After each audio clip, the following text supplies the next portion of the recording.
오늘은 믿음의 계보를 이어가기라는 제목으로 하나님 말씀 나누겠습니다.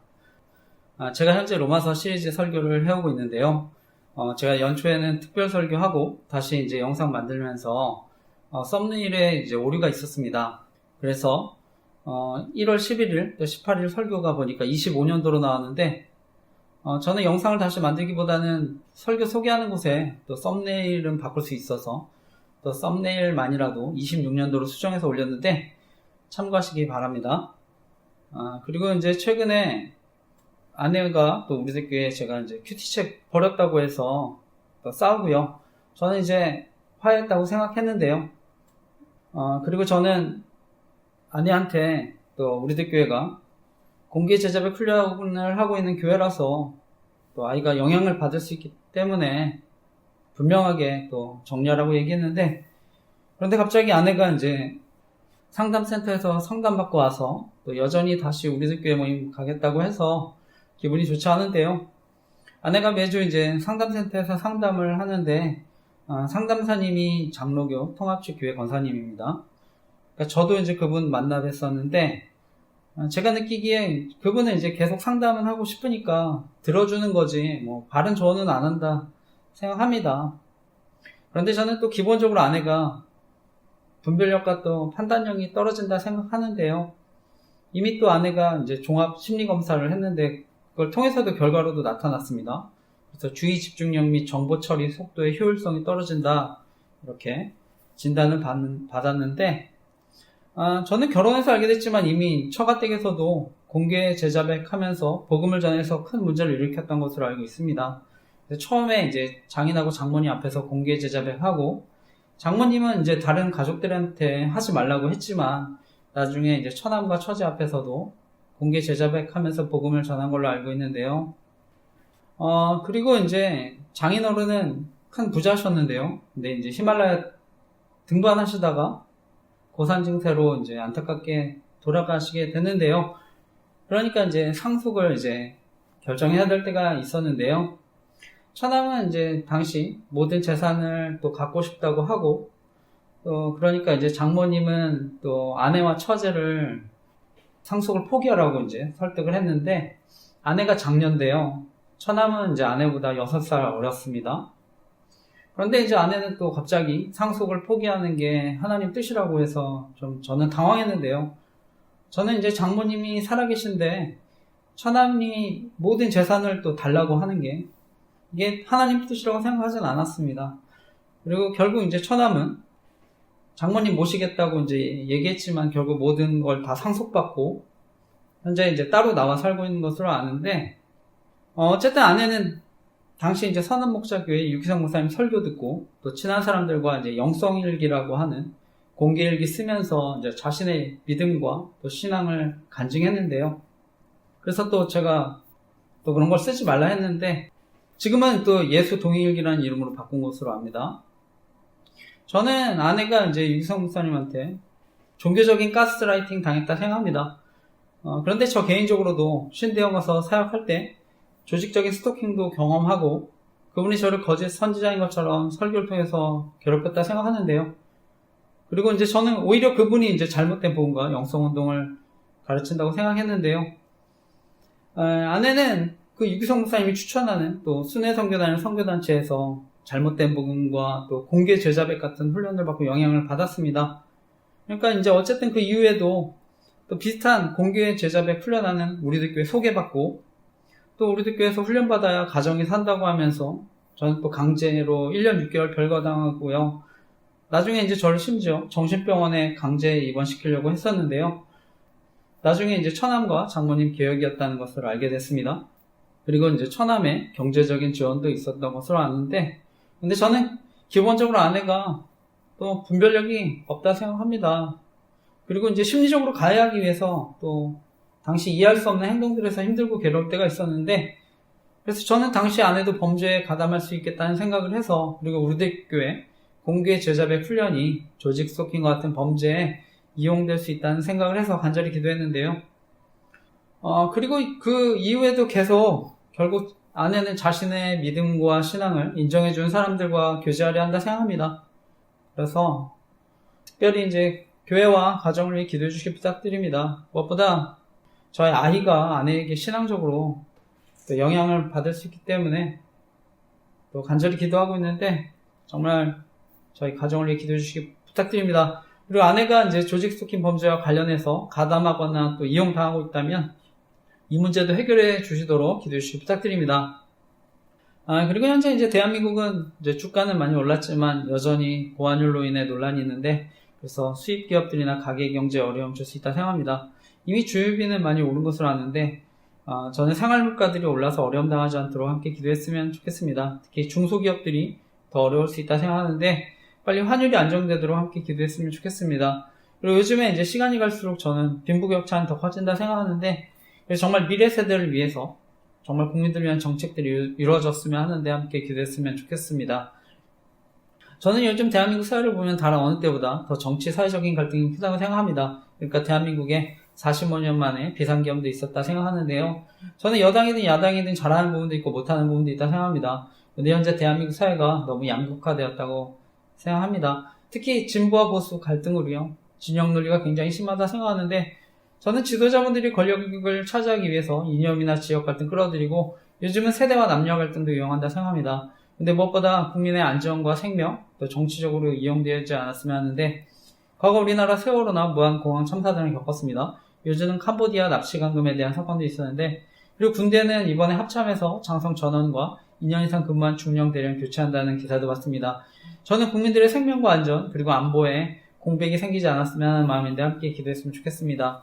저는 현재 대한민국의 위기가 지도자분들이 대한민국과 국민들 생각하기보다는 어떻게 해서든지 권력을 차지하려고 했기 때문에 현재 많은 위기와 어려움이 왔다 생각합니다. 그리고 저는 그 중심에 선거의 공정성에 대한 문제가 있다 생각하는데요. 저는 이번에 정말 의회 권력이 엄청나다는 것을 알게 됐습니다. 그래서 선거가 잘못되면 저는 국민이 권력을 주었다는 명목으로 독재할 수도 있다고 생각하는데 그래서 저는 궁극적으로 대한민국에 부정선거가 있다고 하면 더 이상 권력을 가진 사람들은 국민들을 두려워하지 않는다 생각합니다. 그리고 그것은 여당이나 야당이나 다 마찬가지라고 생각합니다. 그래서 결국은 국민들이 가장 큰 피해를 당할 수 있다고 생각하는데 제가 교회 홈페이지 등에 대한민국에는 부정선거 없었으면 좋겠습니다 라는 기도 좀 올렸습니다. 그래서 투표의 공정성이 회복되도록 함께 기도했으면 좋겠습니다. 과거 하나님은 이스라엘 죄악 가운데 심판하실 때 공의를 행하고 진리를 구하는 한 사람을 찾으신다고 하셨는데 바라기는 공의가 세워지고 진리가 선포되는 나라가 되도록 함께 기도했으면 좋겠습니다. 과거 영국에는 기독교 정치인 윌리엄 윌버퍼스의 헌신과 노력으로 노예제도가 폐지됐는데 저는 영국에 윌리엄 윌버퍼스 같은 사람이 있었기 때문에 영국이 프랑스와 같이 피해 혁명이 아니라 복음의 혁명이 일어난 적이 있습니다. 바라긴 정말 대한민국에 하나님을 경외하는 지도자들이 세워지도록 함께 기도했으면 좋겠습니다.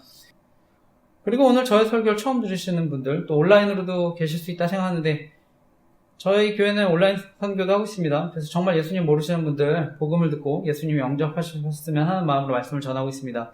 특히 유튜브 재생 목록에 온 세상을 변화시킬 큰 기쁨의 좋은 소식이라는 재생 목록이 있는데 제가 그 중에 넣는 범사익을 인정하라라는 제목의 설교, 간증 설교 나누었는데 제가 군생활 시절에 잠언 3장 1절에서 6절 말씀 암송하고 많은 은혜를 누렸습니다. 그래서 제가 어떻게 은혜를 받고 누렸는지를 간증한 설교입니다.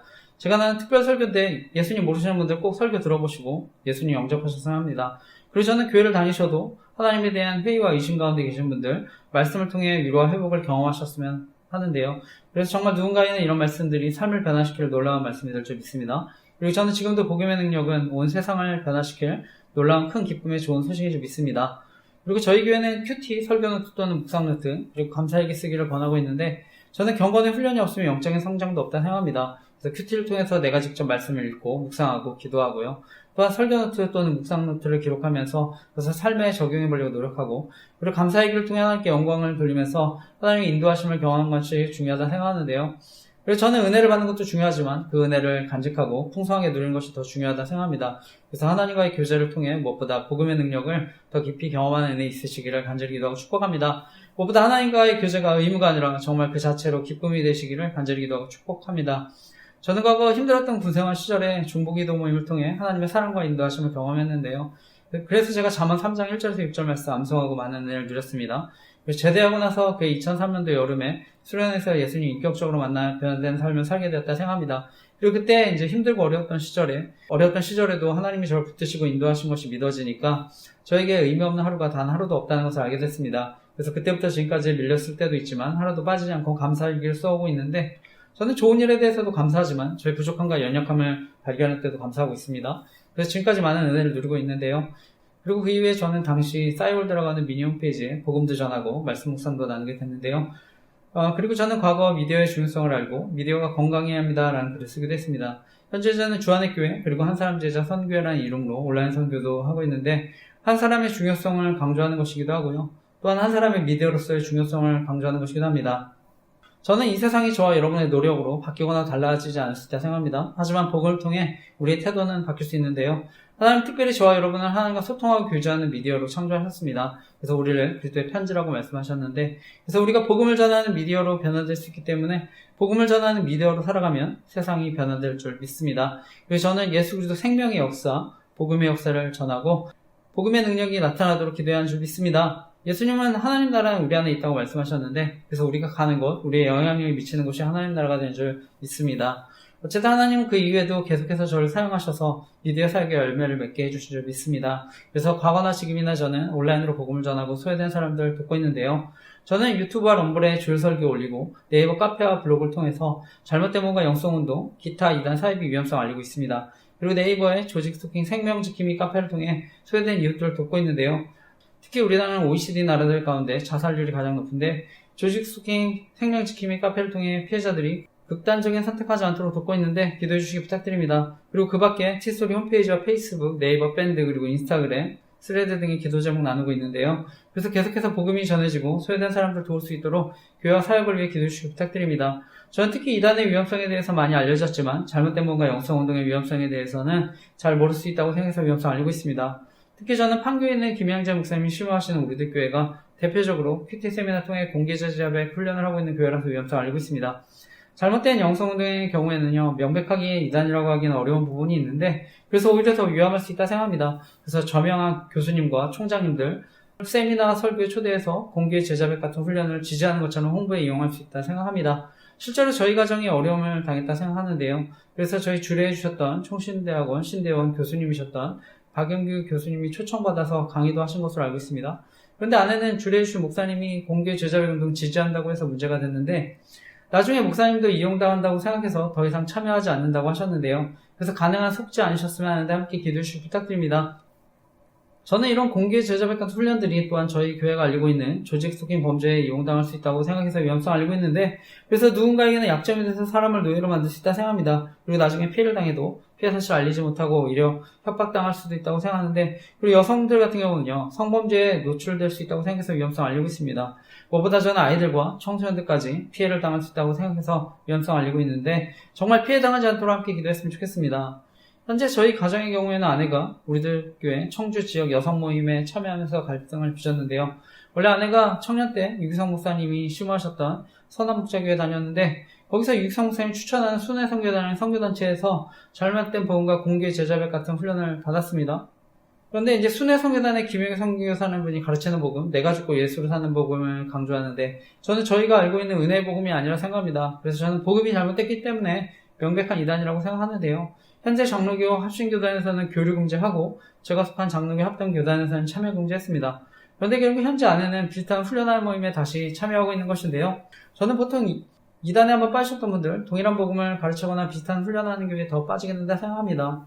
근데 무엇보다 저는 이러한 잘못된 뭔가 영성운동이 사람들에게 신앙적으로 안전하지 못하다는 죄의식과 두려움 갖게 만들어서 자신들 따르게 만든다 생각합니다. 그래서 자신들이 가르치는 복음과 훈련만이 이런 죄의식과 두려움 해결해 줄 수 있는 것처럼 속이고 자신들을 신격화, 교주화시킬 수 있다 생각하는데, 그런데 결국 이것은 저는 율법주의 복음으로 사람들을 미혹하는 거라 생각합니다. 그래서 위험할 수 있다고 생각해서 잘못된 뭔가 영성운동의 위험성을 알리고 있습니다. 그리고 그 밖에 잘못된 복음과 영성운동의 위험성을 알리고 있습니다.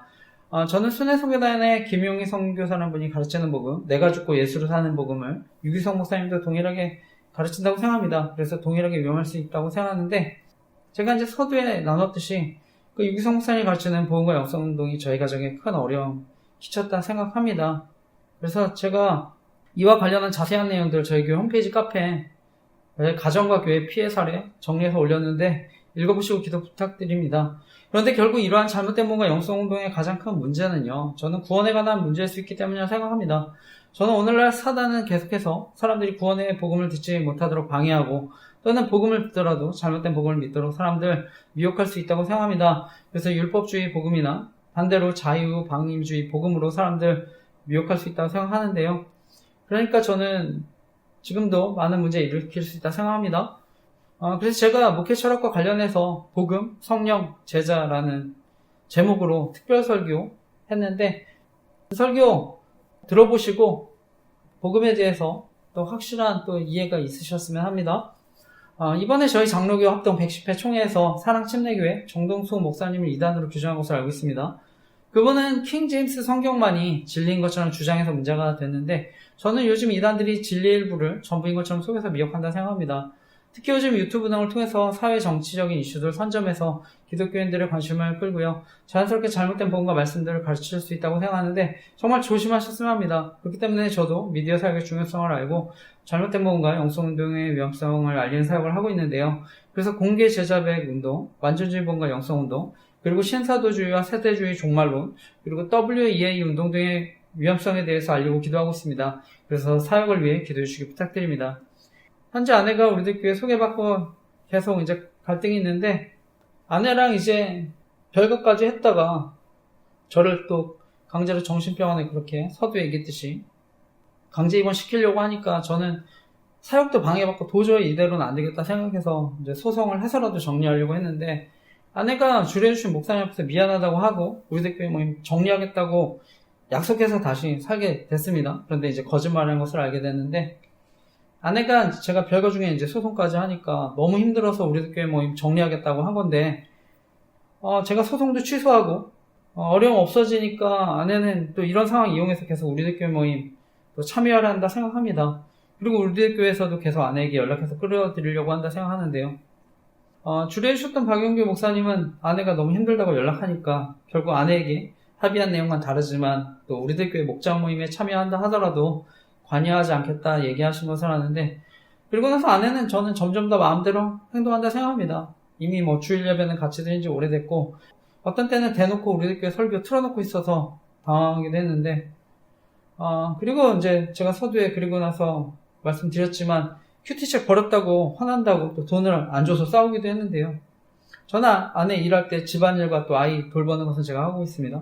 서로 협력해서 하고 있는데, 점차 이제 마음대로 행동한다고 생각했는데, 저는 무엇보다 저희 아이가 정말 아내에게 신앙적으로 영향을 받을 수 있기 때문에 그것이 가장 큰 걱정이라서 기도하고 있습니다. 그리고 이제 아내가 학원에서 아이들 가르치는데 영향을 끼칠 수 있다고 생각해서 기도하고요. 주변 사람들도 또 아내한테 우리들 교회 소개받고 피해 당하지 않으셨으면 하는 마음을 알리고 기도하고 있습니다. 만약 제가 공개제자백 훈련이 정말 성경적이고 좋은 훈련이면 아마 저희 교회도 적극적으로 추천했을 거라 생각합니다. 근데 지금도 많은 목사님들이 우려하는 훈련이고요. 저도 신앙 양심상 앞으로 문제가 될 수 있다는 것을 알기 때문에 결코 추천할 수 없는 훈련인데, 과거 이제 논란이 됐던 전두환 대통령 손자 전우원 씨가 공개적으로 자신의 죄를 자백해서 문제가 되지 않았습니까? 그 아버지 전지용 씨가 제가 계속 얘기한 판교에는 김양재 목사님이 심화하시는 우리들 교회 전도사님이었는데, 저는 어떤 정치적 문제 또 이해관계를 떠나서요, 전두환 전 대통령님을 좋아하고 싫어하고를 떠나서 가정과 사회에 큰 문제 일으킬 수 있다고 생각합니다. 어쨌든 아내는 계속해서 자신의 믿음과 신앙을 인정해주는 사람들과 교제하려 한다고 생각하는데, 상담센터에서 상담하는 통합식교회 권사님, 또 아내와 이제 오랫동안 알고 지냈던 휠체어 타시는 멘토 목사님 계신데 저희 교단은 아닙니다. 또 이런 분들은 또 자신을 또 아내가 지지해준다고 하는데, 저는 정말 주변에 좋은 교제권 주시도록 기도해 주시기 부탁드립니다. 그래서 어떻게 해서든지 상황이 정리되도록 가정과 사역을 위해 기도해 주시기 부탁드립니다. 그리고 아내가 조직 스토킹 범죄와 관련해서 가담하거나 또 이용당하고 있다면 이 문제도 해결해 주시기를 기도해 주시기 부탁드립니다. 저는 이러한 피해를 겪는 당사자들이나 가족들, 그리고 사랑하는 이웃들 아니면 정말 그 고통 이해하기 어렵다 생각하는데, 그래서 저는 저희 가정과 같이 어려움 당하는 분들, 그리고 기타 이단 사회로부터 피해 당하는 분들, 조직 스토킹 피해로 어려움 당하는 분들 연락 주시면 제가 피해 사례 함께 게시해드리고 기도하겠습니다. 그리고 주변에 많은 이단들이 활동하고 있는데요. 특히 신천지 같은 경우는 경고문이 있어도 계속해서 신문을 두고 가는 경우가 많았는데, 저는 무엇보다 젊은이들과 청소년들이 이단에 빠지는 것이 너무나 안타까운데, 주변에 이단으로 어려움 당하신 분들, 가정들 있으면 기회가 되면 함께 예배도 드리고 성경도 공부했으면 하는데, 사역을 위해 기도해 주시기 부탁드립니다. 그리고 이제 저희 교회는 또한 WEA라고 하는 세계복음주의 연맹 운동의 위험성을 알고 있습니다. 저는 복음주의라는 이름으로 혼합된 믿음과 신앙운동으로 사람들을 미혹할 수 있다 생각합니다. 그래서 과거 WCC라고 하는 교회 일치운동과 마찬가지로 위험할 수 있다 생각해서 위험성을 알리고 있는데요. 이 WEA가 WCC와 로마 카톨릭과 함께 동반자로 가고 있기 때문에 이런 포용주의 운동 조심해야 한다 생각합니다. 저 개인적으로는 저희 기독교가 하나됨을 힘써야 한다고 할 때 모든 교단이 반드시 어떤 제도적인 하나됨을 이루어야 한다 생각하지 않습니다. 정치적으로나 제도적으로는 분열도 있고 갈등도 있을 수 있다고 생각합니다. 이미 정치적으로나 제도적으로 하나된 교회가 바로 로마 카톨릭 교회인데요. 그래서 역사를 통해 봤듯이 중앙 집권화되면 결국 타락할 가능성이 더 크다고 생각합니다. 그래서 중세 시대, 중세 암흑 시대 말씀과 복음의 변절도 경험하고 십자군 전쟁 같은 문제가 생긴 것도 경험했는데 현재 저희 교단에서는 카톨릭 교회를 가장 규모가 큰 이단으로 여기고 있습니다. 결론적으로 저는 어떤 의미에서 많은 교단들이 생겼는데 오히려 그것이 교회를 건강하게 만들 수 있었다고 생각합니다. 그리고 각 교단이 서로 상호 보완적인 측면도 있었다고 생각하는데요. 근데 무엇보다 궁극적으로 이단이 아니라면 예수 그리스도를 구원자로 믿는 모든 교회는 이미 예수 그리스도의 몸된 교회인 줄 믿습니다. 근데 저희 교단이 WEA와 공식 연대를 선언한 것도 아니고 WEA에 가입한 적도 없는데 그런데 이번에 저희 교단의 오정영 목사님이 시우하시는 사랑의 교회가 2025년 세계복음주의 연맹 WEA 총회 유치를 해서 논란이 됐습니다. 그래서 저는 사랑의 교회에서 세계복음주의 연맹 총회 열면서 교단 분열의 위험성도 있었다고 생각합니다.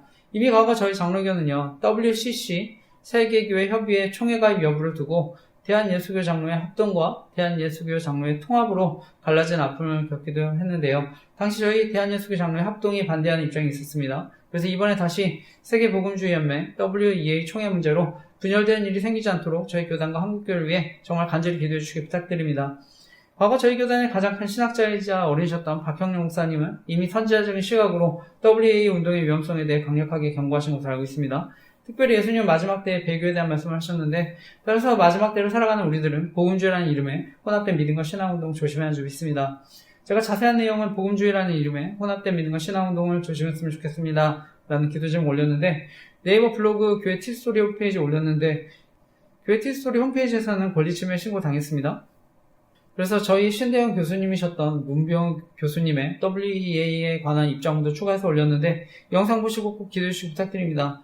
저는 과거 하나님의 은혜로 제대하고 대학 청년 시절에 사랑교회에서 훈련받고 나중에 목회자로 성장하게 됐는데요. 사랑교회는 오카노 목사님이 개척하시고 나중에 저희 교단과 한국교회를 대표하는 가장 영향 있는 교회 가운데 하나가 됐는데 저는 오카노 목사님 살아계실 때도 또 설교를 통해서 은혜를 받고 나중에 제자훈련 지도자 세미나 칼 세미나를 통해서 영상이지만 옥 목사님의 목회 철학과 강의를 듣고 큰 은혜를 누렸는데요. 현재 오정영 목사님이 심호하고 계신데 제가 알기로 사랑교회 심호하시는 오정영 목사님 이제 은퇴도 얼마 안 남으신 것으로 알고 있는데 사랑교회가 저희 교단과 한국교회에 선한 영향력을 끼칠 수 있도록 함께 기도해 주시기 부탁드립니다. 저는 현재 대한민국에 많은 정치, 경제, 사회적 혼란들이 있지만 궁극적으로는 영적 혼란이라고 생각합니다. 그래서 교회가 먼저 똑바로 주님만 바라보도록 함께 기도했으면 좋겠습니다. 그래서 하나님 통치하시고 인도해 주시도록 기도했으면 좋겠습니다. 그럼 저는 하나님께서 대한민국의 정치, 경제, 사회적인 문제들도 해결해 주실 줄 믿습니다. 그리고 요즘 통신사의 통신정보 유출에 대한 논란들이 있는데 저는 저희 조직 속힌 카페에 통신사 직원부터 해커까지 개인정보 처리자들 곳곳에 섭외해놓고 이른바 심부름센터 불법 흥신소를 운영해온 일당이 경찰에 붙잡혔다는 기사를 올렸습니다. 조사 결과 이들은요 개인정보를 1차적으로 확보할 수 있는 통신사 직원, 구청에서 근무하는 사회복무 요원, 해커 등을 섭외해서 개인정보를 알아냈다고 하는데 제가 알고 있는 조직통기 범죄는 개인정보 알아내서 심리적으로 가해서 괴롭히는 범죄입니다. 그래서 NLP라고 하는 심리가해 방법을 사용하는데 자기가 경험한 행동이나 소리를 직간접적으로 다시 표현하는 방법을 사용합니다. 그래서 개인적 일상과 관련된 암시를 지속적으로 주고요. 피해자가 감시당하고 있다는 것을 끊임없이 암시하거나 과시함으로써 공포심을 심어줍니다. 제가 이와 관련한 NLP라고 하는 심리가해 방법에 대한 자세한 글 조직 속인 카페에 올렸습니다. 그래서 꼭 읽어보시기 바랍니다. 제 카페에 방문하시고 연락 주신 분들 가운데 NLP라고 하는 심리 가해 방법에 대해 알고 나서 큰 도움이 되셨다는 분들이 많습니다. 저 역시 가해 방법에 대해 알고 나서 큰 힘과 용기를 얻고 카페까지 만들게 되었는데요. 주변에 어려움 당하시는 분들 계시면 제 카페에 NLP라고 하는 심리 가해 방법, 조직 스토킹 방법에 대해 꼭 알려주시고 도움 주시기 부탁드립니다. 그리고 요즘은 이러한 범죄가 정보통신이나 온라인 활동 등도 감시해서 언론을 통해 유출시키는 방법도 이용하는데 그래서 연예인 뉴스기사, 사회적 이슈나 사건들을 이용해서 심리적으로 가해하고 괴롭히는 방법도 사용할 수 있다 생각합니다. 그리고 요즘은 유튜브와 같은 플랫폼의 광고와 추천 영상을 통한 사이버 스토킹도 이루어질 수 있다고 생각합니다. 그래서 이러한 사이버 스토킹이 의심되시면 유튜브 등을 사용하실 때도 로그아웃 해두시고 위치 정보도 꺼주시기 바랍니다. 그리고 가능하면 유료 VPN도 설치하셨으면 합니다. 저는 조직 스토킹 범죄가 자연스럽게 온라인과 오프라인 스토킹 모두 이어질 수 있기 때문에 조심해야 한다 생각하는데, 저의 경우는 유튜브 채널에 통계 조작도 당한다 생각합니다. 그래서 조회수가 오르지 않기도 하고요. 심지어 갑자기 줄어든 것을 발견하기도 했습니다. 그래서 관련 사진과 함께 기도 제목 올렸습니다. 그래서 사역에 방해받지 않도록 기도해 주시기 부탁드립니다. 저는 현재 KT를 사용하고 있는데 통신 정보 등이 유출되면 누구든 범죄의 표적이 될 수 있다 생각합니다. 그래서 저희 딸 사진이 필요하다고 해서 증명사진 카톡으로 보냈었는데 저는 유출돼서 이용당했었다 생각합니다. 그런데 이번에 카카오톡이 15년 만에 대대적인 개편을 한 것으로 알고 있습니다. 그래서 저 개인적으로는 보안 취약점들이 개선돼서 앞으로 국민 메신저 앱으로 신뢰를 받았으면 하는 마음인데 함께 기도했으면 좋겠습니다. 저는 개인정보 등이 유출되면 아이들도 범죄에 노출될 수 있다 생각합니다. 무엇보다 저희 교회가 알리고 있는 조직 스토킹 범죄에 이용당할 수 있다고 생각해서 필독공지에 통신사와 개인정보를 다루는 사람들에 관한 기도장 올렸습니다. 특히 주변 사람들도 큰 피해를 줄 수 있기 때문에 이러한 범죄 사라지도록 함께 기도해 주시기 부탁드립니다.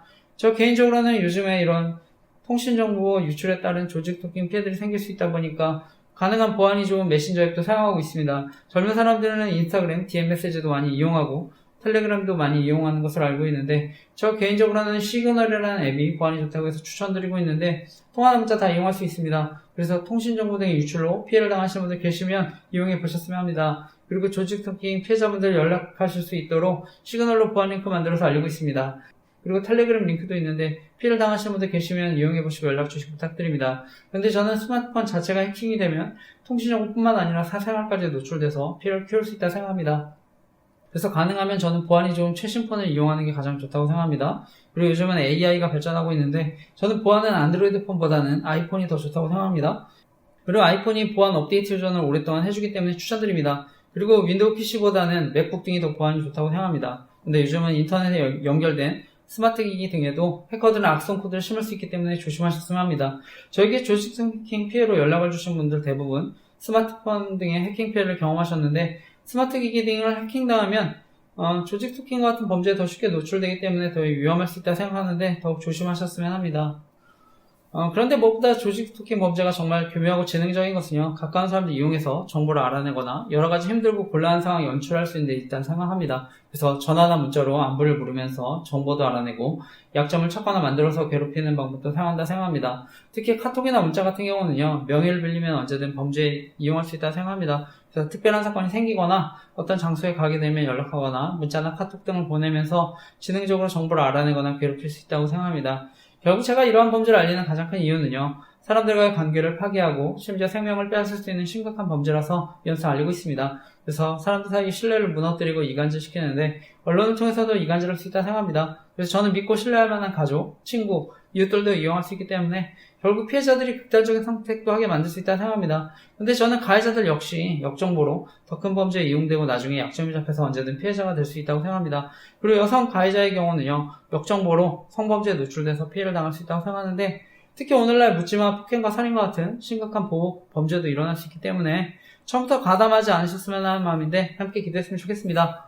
현재 피해자분들 가운데 과거 자신의 잘못이나 약점으로 인해서 피해 사실에 대해 알리기를 두려워하시는 분들도 계신 것으로 알고 있는데요. 특히 여성들 같은 경우는 피해 사실을 알리면 성적인 수치심 등으로 괴롭힘 당한다 생각합니다. 저는 언론을 통해서도 성적인 조롱과 괴롭힘 당할 수 있다 생각하는데, 그리고 제가 이제 카페에 올렸지만 연애 조작을 통한 범죄로 의도적으로 접근해서 성적인 놀잇감 삼을 수 있다고 생각하는데 조심하셨으면 합니다.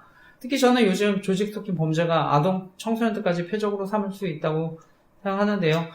그래서 과거 N번방과 같이 조직적인 성범죄 피해자들은 언제든 생길 수 있다고 생각합니다. 저는 이미 대학 청년 시절에 싸이월드의 정보통신범죄에 이용한 성범죄에 대해 오랫동안 경고했습니다. 그래서 저는 앞으로도 N번방과 같이 조직적인 성범죄 피해자들 언제든 생길 수 있다 생각하는데 피해자분들이 이런 피해 당하지 않도록 기도했으면 좋겠습니다. 그런데 피해를 당하시는 분들도 주변에 피해 사실을 적극적으로 알리셨으면 합니다. 그래서 계속해서 나쁜 소문을 만들어서 위축시키고 고립시킬 수 있기 때문에 추가적인 피해를 당하지 않으시도록 주변에 알리시길 바랍니다. 그리고 도움이 필요하신 분들 계시면 저에게도 연락 주시기 부탁드립니다.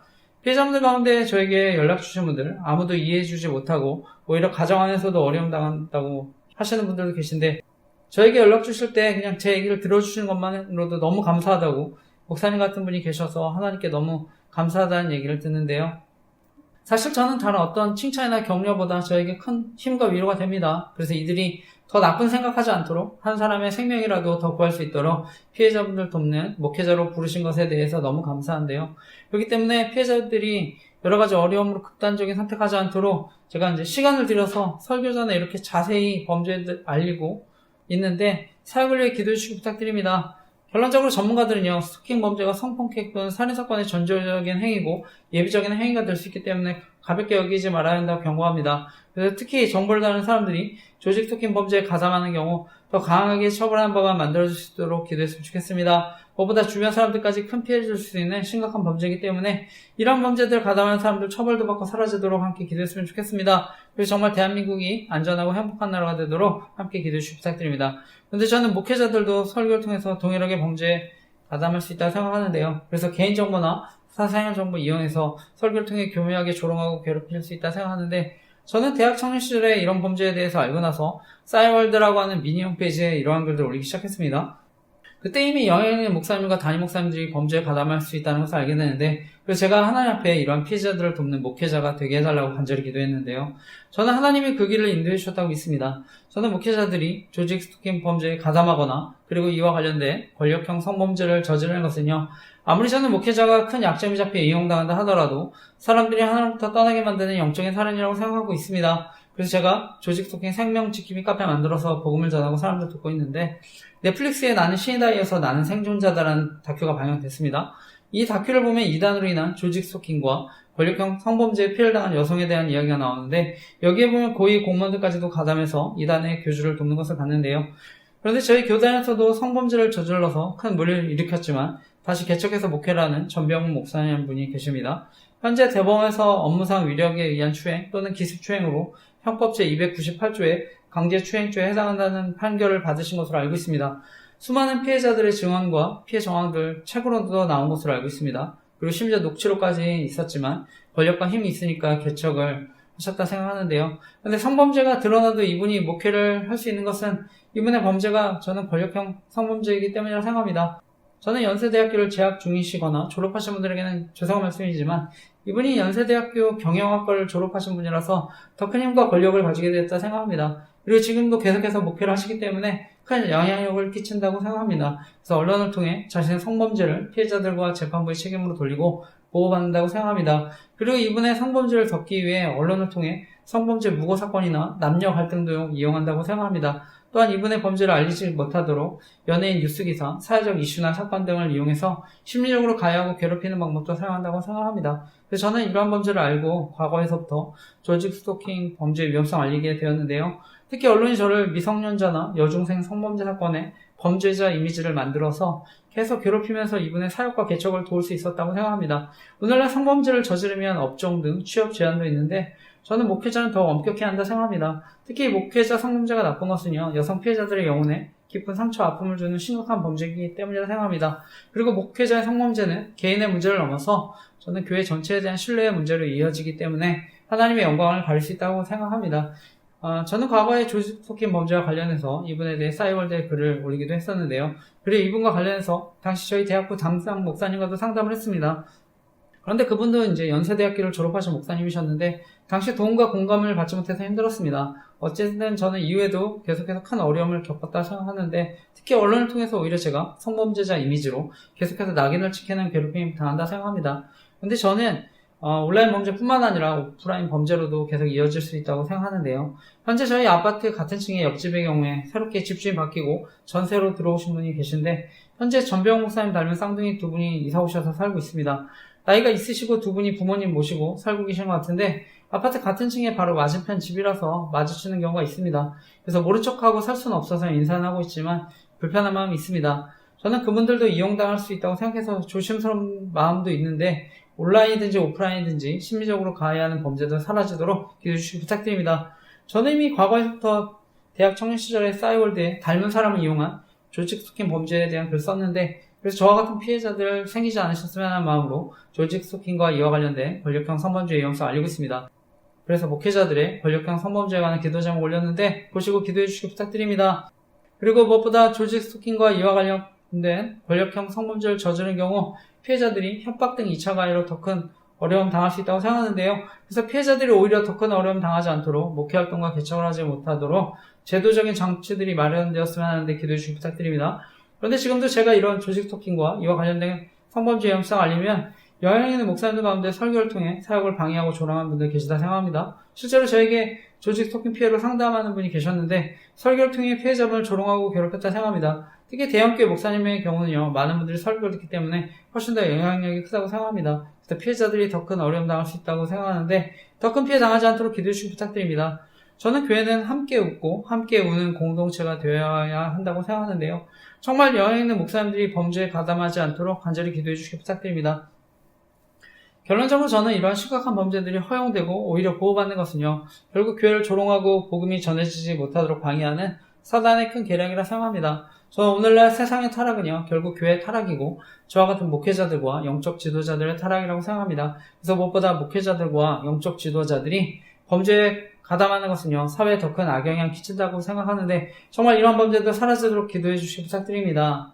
저는 오늘날 돈과 권력을 가진 사람들이 자신의 기득권을 지키기 위해 저지른 범죄가 이런 조직 스토킹 범죄를 생각합니다. 그리고 여기에 이익 집단이나 정치 집단, 그리고 이제 이단들도 마찬가지로 생각합니다. 그래서 권력과 힘이 있으면 이러한 사적 제재 범죄 일어날 수 있다고 생각하는데요. 그리고 언론을 통한 교묘한 딥페이크 범죄 일어날 수 있다고 생각합니다. 그래서 언론을 통해 사람들 속이고 선동할 수 있다고 생각하는데 저의 경우에 할 수만 있으면 설교나 사역 정보 알아내서 자신들의 이익과 정치적인 공작에 이용하려 한다 생각합니다. 그리고 조직 스토킹 범죄에 가담하는 목사님들도 마찬가지라고 생각합니다.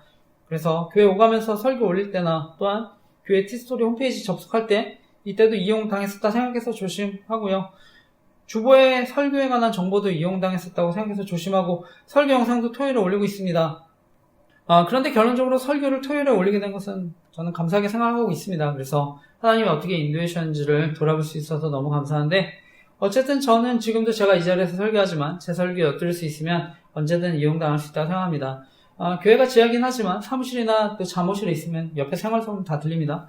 그리고 요즘에 기술도 발달했기 때문에 엿들을 수 있으면 정보 이용할 수 있다고 생각합니다.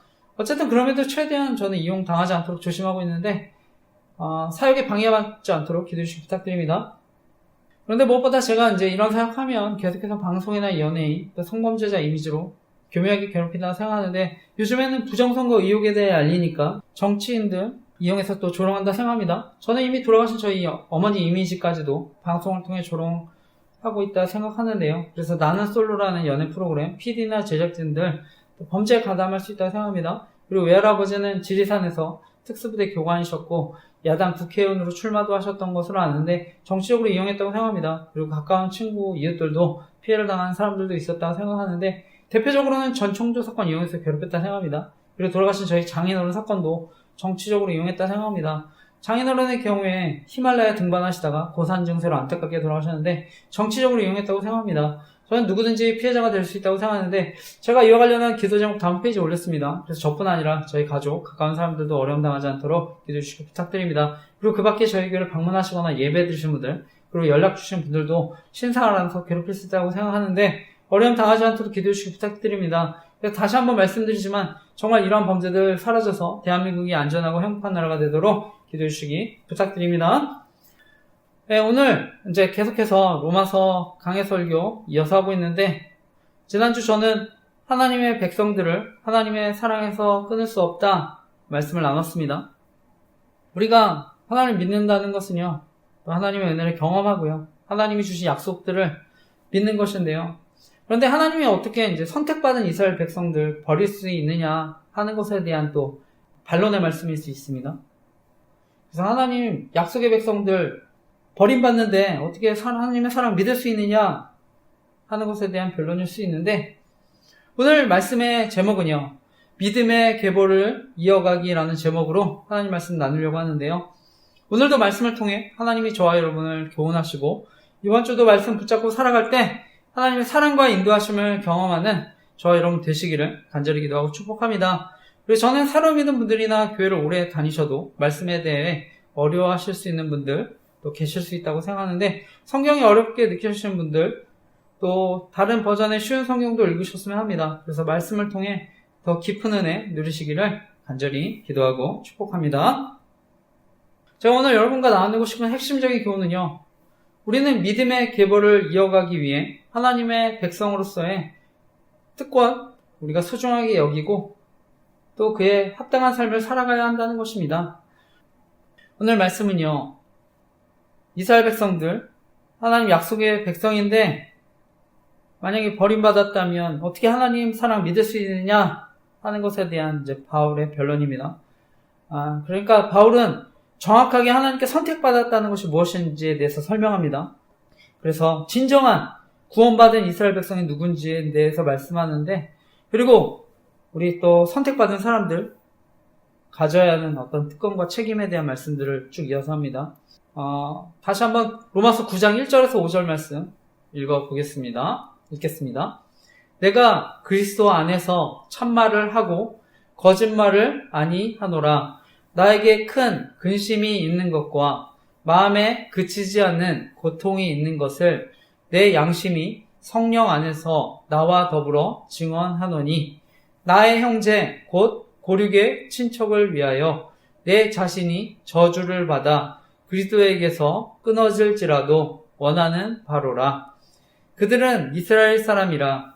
그들에게는 양자됨과 영광과 언약들과 율법을 세우신 것과 예배와 약속들이 있고, 조상들도 그들의 것이요 육신으로 하면 그리스도가 그들에게 나셨으니 그는 만물 위에 계셔서 세세에 찬양을 받으실 하나님이시니라. 아멘. 오늘 말씀을 보면 바울은요, 먼저 동족 유대인들로 인해서 큰 슬픔이 있다고 얘기합니다. 그리고 고통이 쉴 새 없이 밀려온다고 하는데, 동족 이스라엘이 예수님을 거부함으로써 결국에는 멸망받을 수 없기 때문에, 결국 심판받을 수 없기 때문에, 그것을 알기 때문에 또 이런 슬픔이, 또 안타까움이 있는 것인데요. 실제로 역사적으로도 이 바울이 이 로마서를 이제 고린도에서 기록했다고 하는데, 그 후에 13년 후에 로마가 또 이 유대에 정복합니다. 그리고 심판받고 흩어지는데, 우리가 잘 아는 대로 2000년을 나라 없이 방랑했었습니다. 예수님도 이 땅에 오셨을 때 이미 이스라엘 백성들의 심판을 생각하시면서 또 우셨습니다.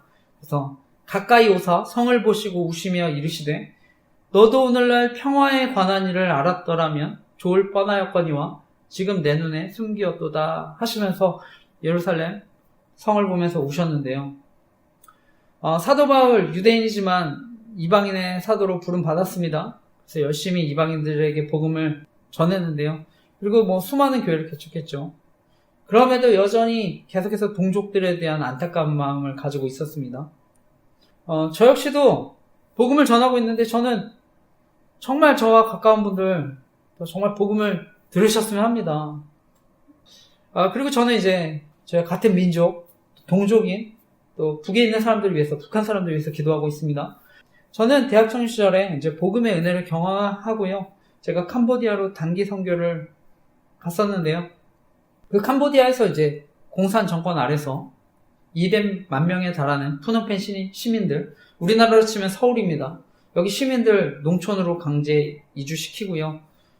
이런 공산혁명에 방해가 된다는 이유로 공무원, 교수, 의사, 약사, 전문 직종, 또 수많은 승려들까지 무차별적으로 또 죽었습니다. 그래서 이런 피해 혁명이 있었는데, 저는 정말 한반도에 이런 일들이 일어나지 않았으면 하는 마음으로, 그래서 또 더욱 기도하게 되었습니다. 어쨌든 오늘 바울은요, 이런 동족을 향한 또 마음을 가지고 바울도 기도하는데, 양심이 성령 안에서 자신의 마음을 또 증거한다고 얘기합니다. 그러니까 나 자신은 저주를 받아서 그리스도에게로부터 끊어져도 그들이 구원받으면 좋겠다는 마음으로 하나님 앞에 나아가는데, 과거 이제 구약의 모세 역시 그랬습니다. 시내산에 올라갔을 때 40일 동안 있으면서 모세는 하나님의 율법을 받고 있었는데요. 그 이스라엘 백성들은 금송아지 우상을 만들어 놓고 하나님이라고 섬겼습니다. 그래서 하나님 심판하실 때 이 모세도 이들을 위해서 주의 기록하신 책에서 지워달라고 하는 기도도 했는데, 저는 이것이 또 동족에 대한 깊은 마음을 가지고 담은 기도인 줄 믿습니다. 저는 하나님이 누군가를 또 사용하실 때 저는 이러한 마음도 사용하시는 줄 믿습니다. 하나님 나라, 또 의를 구하는 사람들의 마음을 또 사용하시고 인도하시는 줄 믿습니다. 그래서 바라기는 우리 개인의 문제를 넘어서 또 마음으로 우리 나라와 민족을 위해서 또 기도하는 저와 여러분 되시기를 간절히 기도하고 축복합니다. 그리고 이어지는 말씀을 보면은요, 바울은 이스라엘이 그동안 받은 축복에 대한 이야기를 합니다. 그래서 이스라엘 백성들 이집트에서 노예 생활하다가 하나님의 은혜로 그 민족 전체가 또 구원을 받았는데요. 그래서 성경에는 출애굽기라고 하는데 정말 놀라운 은혜를 경험했습니다. 이처럼 하나님의 영광을 경험하고 시내산에서는 하나님과 언약을 맺고 율법과 성전을 가졌는데 특히 또 과거 이스라엘 족장들 그들의 전부 조상입니다. 수많은 믿음의 조상들이 있었습니다. 그런데 이제 오늘 말씀에도 그렇지만 가장 큰 축복은요, 바로 예수님이 인간의 몸을 입으시고 이스라엘 백성 가운데 태어나신 것입니다. 그래서 수많은 인류 가운데 어떻게 보면 구세주가 태어나신 것인데, 하나님은 강대국에서 태어나실 수 있죠. 그리고 통치자로 오실 수도 있는데, 가장 보잘것없는, 어떻게 보면 성경에는 가장 연약한 민족을 택하셨다고 합니다. 저도 돌이켜보면 하나님이 저를 또 택하셨다고 할 때 저는 김포에 이제 고란테라고 하는 시골 마을에서 태어났습니다. 강릉김씨 동족촌에서 자랐는데 슈퍼가 있는 장곡이라는 동네까지 제가 30분을 걸어가야 했습니다. 그래서 초등학교 때서부터 1학년 때서부터 걸어 다녔는데 그때 이제 그 장곡에 교회도 있었는데요. 그 시골 지하에 어린이 예배를 드리는데 장의자 이런 거 없습니다. 그냥 방석 깔고 앉아서 예배를 드리고 나중에 거기서 예수님 영접했습니다. 그리고 이제 돌이켜보면 저를 또 시골교회 촌동네 어린이를 목회자로 세워주신 것인데요. 저는 그것이 또 가장 큰 은혜이고 기적이라고 생각합니다. 그리고 저도 나중에 첫 사역을 할 때 또 하나님이 마음에 또 감동을 주셔서 처음 사역 시작한 곳이 지하에 또 식당을 겸한 또 유초정부실에서 당시에 이제 3-4명 데리고 이제 유초등부 예배를 시작했었는데요. 그때 정말 많은 저는 은혜를 누렸습니다. 그리고 또 지금까지도 그때 한 사람의 영혼의 소중함을 하나님이 그때 깊이 깨닫게 해주셔서 지금도 제가 그런 마음으로 또 목회를 하고 있는데요. 오늘 또 이어서 말씀을 보면 이스라엘 백성들 하나님의 아들이라는 신분을 또 얻었다고 오늘 바울은 얘기합니다. 양자됨의 축복이 있었다. 하나님의 자녀로 선택되었다는 표현인데 이스라엘 민족이나 이방이나 다 양자된 사람들입니다.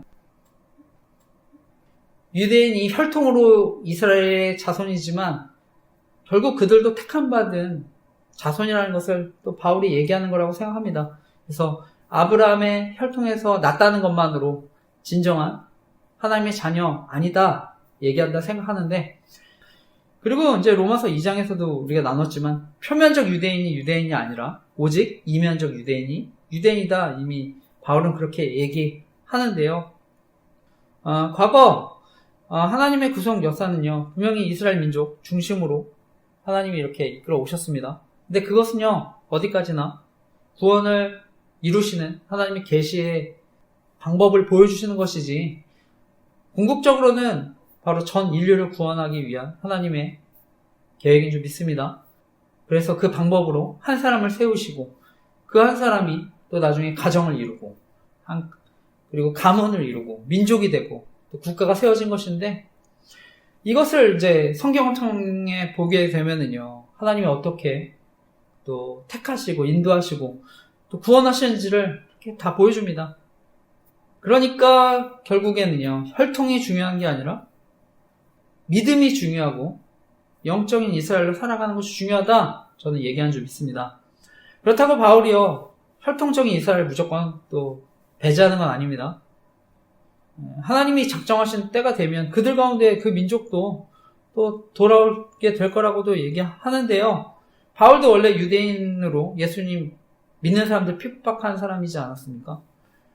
오늘날 저는 많은 또 무신론자들도 있고 교회 핍박하는 분들 계시다 생각하는데, 그런 사람들 중에 또 사도 바울과 같은 사람들도 많이 나타난 줄 믿습니다. 그리고 무신론자 분들 가운데 믿지 않지만 나중에 하나님 살아계심을 또 고백하는 놀라운 일들이 계속 일어나는 줄 믿습니다.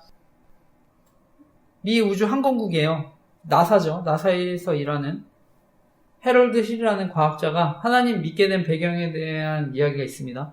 이 나사의 슈퍼컴퓨터가 우주 전체의 시간으로 지구 역사를 이제 추적해 나가던 중에 희한하게 이제 시간이 사라져 버린 적이 2번 있는 것을 발견했다고 합니다. 한 번은 23시간 30분, 또 한 번은 40분 정도의 시간이 이제 사라져 버렸다고 하는데, 시간이 사라졌다는 것은요, 그만큼 지구가 이제 자전을 감속하거나 멈췄다는 얘기인데, 도저히 이제 여기에 대한 해답을 찾을 수가 없어서요, 고민하고 있을 때 이제 미스터리로 남겨놓은 거죠. 그런데 해럴드 힐이 우연히 성경책을 읽다가 여호수아 10장 12절에서 13절 말씀을 읽고 충격을 받았다고 합니다. 그래서 지구가 하루 가까이 자전을 멈춘 시간이 거기 성경에 기록돼 있으니까요. 그래서 그 전쟁이 일어났던 연대를 찾아서 슈퍼컴퓨터가 잡아낸 그 사라진 시간과 타이밍을 맞춰 보았다고 합니다. 그랬더니 정말 기가 막히게 일치했다고 하는데, 그래서 그 무신론자 해럴드 힐이 결국은 바닥에 엎드려지고 하나님의 살아계심을 고백했다고 하는데요. 저는 지금도 하나님의 살아계심을 믿지 않는 많은 사람들, 또 놀랍게 고백하는 일들이 일어날 줄 믿습니다. 저 역시도 그런 하나님의 사랑하심을 군대에서 경험하고요. 놀랍게 변화된 말씀들을 제가 이제 간증 설교도 했는데, 바라기는 정말 하나님 간절히 찾고 구하면서 또 그런 은혜 누리시기를 간절히 기도하고 축복합니다. 그리고 이제 이어지는 말씀은요, 바울이 하나님의 자손으로서의 진정한 의미에 대해서 이제 예를 들어서 설명합니다. 그래서 먼저 믿음의 조상 아브라함과 그의 자녀 이삭에 대한 예를 들면서 설명하는데, 그것이 로마서 9장 6절에서 13절까지 말씀 같이 이어서 읽어보겠습니다. 시작. 그러나 하나님의 말씀이 폐하여진 것 같지 않도다. 이스라엘에게서 난 그들이 다 이스라엘이 아니요 또한 아브라함의 씨가 다 그의 자녀가 아니라 오직 이삭으로부터 난 자라야 내 씨라 불리라 하셨으니 곧 육신의 자녀가 하나님의 자녀가 아니요 오직 약속의 자녀가 씨로 여기심을 받느니라. 약속의 말씀은 이것이니 명년 이때에 내가 이르리니 사라에게 아들이 있으리라. 그뿐 아니라 또한 리브가가 우리 조상 이삭 한 사람으로 말미암아 임신하였는데 그 자식들이 아직 나지도 아니하고 무슨 선이나 악을 행하지 아니한 때에 택하심을 따라 되는 하나님의 뜻이 행위로 말미암지 않고 오직 부르시는 이로 말미암아 서게 하려 하사 리브가에게 이르시되 큰 자가 어린 자를 섬기리라 하셨나니 기록된 바 내가 야곱은 사랑하고 에서는 미워하였다 하심과 같으니라. 아멘. 아브라함에는요, 이삭 외에도 이스마엘이라고 하는 아들이 있었습니다. 원래 더 정확하게는 8명의 아들이 있었는데 하나님은 그 아들 중에 이삭을 통해서 영적인 자손들이 계승될 거라고 얘기하셨습니다.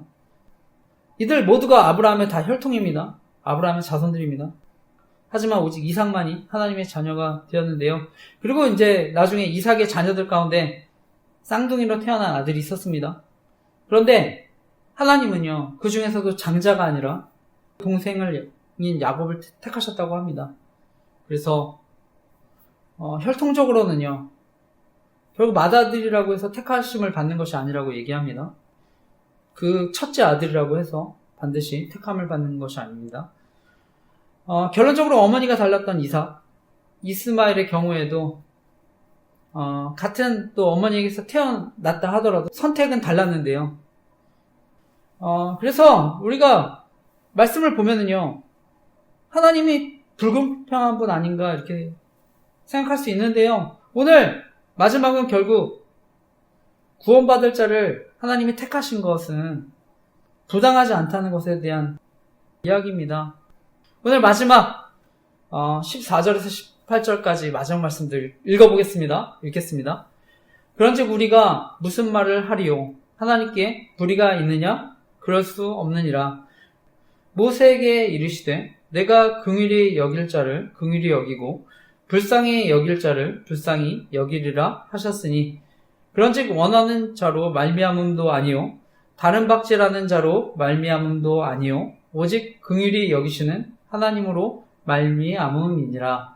성경이 바로에게 이르시되 내가 이 일을 위하여 너를 세웠으니 곧 너로 말미암아 내 능력을 보이고 내 이름이 온 땅에 전파되게 하려 함이라 하셨으니 그런즉 하나님께서 하고자 하시는 자를 긍휼히 여기시고 하고자 하시는 자를 완악하게 하시느니라. 아멘. 오늘 마지막은요, 하나님 미리 택하신 거 결정하시는 거 부당한 거 아니냐 하는 것에 대해서 바울의 이제 변론입니다. 바울은 결론적으로 하나님의 절대 주권은요, 우리 피조물 공정하지 못하다 얘기할 수 없다 얘기합니다. 하나님은 바로 왕을 또 사용하셔서 하나님의 영광을 나타내시고 그 위대함을 드러내셨는데요. 어떻게 보면 바로의 고집으로 인해서 그가 이스라엘 백성들을 보내지 않으려고 거부하다가 결국에는 심판을 받지 않습니까? 그런 바로의 고집을 사용하셔서 하나님의 영광을 드러내셨는데 어떻게 보면 저는 또 서두에 아내가 계속 이제 또 우리들 교회 고집하다 보니까 저는 가정의 문제 나누면서 현재 이제 잘못된 부분과 영성운동의 또 위험성을 저는 또 알리고 있다고 생각합니다. 저는 우리 인간의 어떤 제한적인 지혜로 하나님 온전히 이해할 수 없다 생각합니다. 근데 분명히 나중에 우리가 알 수 있는 것은요, 에서는 장자의 명분, 언약을 하찮게 여겼습니다. 그러니까 그냥 팥죽 하나에 장자의 축복과 바꿨는데요. 바로 믿음의 계보를 하찮게 여긴 것이죠. 하나님의 자녀가 된다는 것, 하나님의 은혜 아래 들어온다는 게 어떤 건지 그 은혜를 하찮게 여긴 것입니다. 따라서 우리가 기억해야 될 것은 정말 하나님이 주신 축복, 이것을 정말 소중히 여기는 삶을 살아가야 하는 줄 믿습니다. 과거 이스라엘 백성들은요, 이 축복을 받았지만 교만해졌습니다. 신앙도 형식화되어 왔습니다. 그리고 나중에 심판받았는데, 따라서 바라기는 정말 저와 여러분은요, 우리 하나님께서 부르셨다면, 그러니까 그 부르심에 순종하며 또 복음을 전하는 우리가 선교적인 사명을 우리가 감당해야 하는 줄 믿습니다. 말씀을 마치면서요, 오늘 아브라함의 자손, 우리가 구원받은 사람이 어떤 사람인지에 대한 진정한 의미를 나눴습니다. 그래서 혈통으로 났다고 해서 무조건 다 하나님 자녀가 되는 게 아니라고 나눴는데, 그래서 우리가 구원받는 건 오직 하나님의 주권적인 선택과 은혜 때문이라고 하는데, 우리가 부르심에 감사하며 또 하나님 되심을 인정하며 살아가는 것이 가장 중요한 줄 믿습니다. 택함 받은 하나님의 백성으로 우리가 우리 삶으로 합당하게 또 살아가야 하는 줄 믿습니다. 믿음으로 노아는 아직 보이지 않는 일에 경고하심을 받아 경외함으로 방주를 준비하여 그 집을 구원하였으니 이로 말미암아 세상을 정죄하고 믿음을 따르는 의의 상속자가 되었느니라. 믿음으로 노아는 아직 보이지 않는 일에 경고하심을 받아 경외함으로 방주를 준비하여 그 집을 구원하였으니 이로 말미암아 세상을 정죄하고 믿음을 따르는 의의 상속자가 되었느니라. 아멘. 바라기는 이번 한 주도 우리가 하나님의 또 믿음의 계보를 또 이어가는, 그래서 하나님의 자녀로서의 또 우리가 삶을 충실히 살아가는 저와 여러분 되시기를 간절히 기도하고 축복합니다. 아멘.